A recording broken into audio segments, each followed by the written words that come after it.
Hello everyone, welcome back to another blog. তোমরা কেমন আছো? আমি তো বেশ ভালো আছি। চলো আজকে ব্লগটা স্টার্ট করা যাক। দেখো, বানাবো হলো পাপড়ি চাট। তো ভাবলাম তোমাদের সাথে শেয়ার করা যাক একটা রেসিপি। তো রেসিপি কেমন লেগেছে লাস্ট পর্যন্ত স্কিপ না করে দেখে একটা কমেন্ট করে জানিয়ে যেও। তো সুন্দর করে এখানে বেলে নিচ্ছি পাপড়ি চাট, মানে পাপড়িগুলোর জন্য এখানে দিয়েছিলাম আটা, আর কিন্তু সুজি দিয়ে মেখে সুন্দর করে রেখেছিলাম। এখন কিন্তু আমি রেডি করে নেব। তো পাপড়িটা কিন্তু খুবটা সুন্দর হয়েছিল, মচমচা হয়েছিল। এখন রেডি করে নেব আমি সুন্দর করে। বক্স টক্স সরিয়ে নিয়েছি। এখন সুন্দর করে পাপড়িগুলোকে দিয়ে দিলাম প্রথমে, তারপরে দিব হলো আলু। তো খেতে অসাধারণ হয়েছিল, আর সবাই কিন্তু খেয়েছিল। কম পড়ে গেছিলো, লাস্টে কিন্তু আমার আবার বানাতে হয়েছিল। তবে দেখো, এখানে সুন্দর করে দিয়ে দিচ্ছি আলু।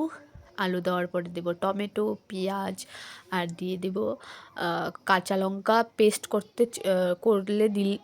করে দিলে ভালো হয়, তবে আমার করা হয়নি। ভাবলাম সিম্পলভাবেই বানাই, বাচ্চারাও খাবে, তার জন্য আরও কাঁচা লঙ্কাটা দেওয়া হয়নি। তো এখানে সুন্দর করে পেঁয়াজ, টমেটো, আর দিয়ে দেবো এখন আলু। তো দেখো পেঁয়াজগুলো আমি কেটে রেখেছিলাম, ধুতে গিয়ে সবটা ভেঙে ভেঙে গিয়েছিল।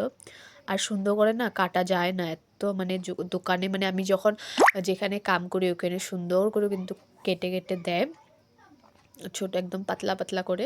ওখান থেকে আমার শিখা। তো দেখো, সবটা সাজানোর পরে কিন্তু আমি দিয়ে দিয়েছিলাম ইমলির চাটনি। চাটনিটা কিন্তু খুব টেস্টি ছিল, তার জন্য মারা তো আগেই খেয়ে নিয়েছিল অল্পখানি। আর কালকে দই এনেছিলাম, মানে তিনটা বাক্স দই এনেছিলাম। তো একটা রেখে দিয়েছিলাম, আজকে এগুলো বানালাম। তো এখানে দিয়ে দিচ্ছি এখন বিট লবণ। তো বিট লবণটা ভিতরে একটু দানা দানা হয়েছিল, তার জন্য বের হচ্ছে না, জোরে জোরে করে কিন্তু আছড়ে আছড়ে বের করছিলাম। তো দেখো সুন্দর করে দিয়েছি ভরা টামা, কিন্তু বের হচ্ছিল না। তারপরে দেখো এখানে ভুজিয়া, আর দিয়ে দেবো এখন বাদাম। তো তারপরে দিয়ে দেবো টক দই, আর তারপরে দিয়ে দেবো আবারও একটু ঘুরিয়ে ঘুরিয়ে সুন্দর করে দিয়ে দেবো ইমলির চাটনিটা। আর ইমলির চাটনিটা পরে দিয়ে কিন্তু মারা এমনি খেয়েছিল, খেতে অসাধারণ হয়েছিল বললামই। তারপরে দিয়ে দেবে এখন টক দই, সুন্দর করে ঘুরিয়ে ঘুরিয়ে। টক দইটা তোমরা কিছুর সাথে দিলে একটা টেস্টি হয়, মানে ঘুরিয়ে ঘুরিয়ে দিলে। তবে আমি চামচ দিয়ে দিচ্ছি। আর ভিডিও কেমন লাগলো আর দেখতে কেমন লাগলো অবশ্যই একটা কমেন্ট করে জানিয়ে যেও।